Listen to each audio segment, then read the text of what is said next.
बगैर मर्द के औरत की मिसाल एक ऐसे बाग की है जिसके इर्द गिर्द बार नहीं होती। औरत किला है और मर्द इस किले का कैदी। सबसे बड़ी बेहयाई रिया के फलसफे को सिर्फ औरत तक महदूद रखना है।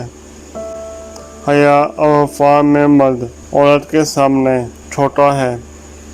औरत की खूबसूरती को लफ्ज़ों में बयान नहीं किया जा सकता, क्योंकि औरत हर रूप में खूबसूरत लगती है। औरत की इज्जत सर पर दुपट्टा, हिजाब और चादर है, और मैंने मर्दों को एहतरामन ऐसी औरतों को रास्ता देते और नजरें झुकाते देखा है।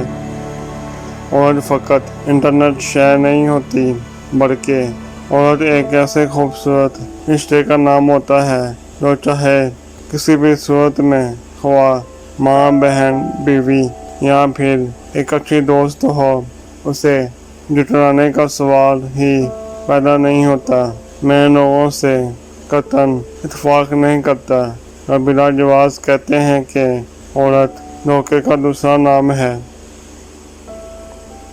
औरत एक ऐसा फूल है जो सिर्फ साए में अपनी खुशबू फैलाता है, और औरत जिस साए की मुतराशी होती है उसका दूसरा नाम मर्द है। मर्द के बाकिरदार होने में औरत का बड़ा किरदार होता है।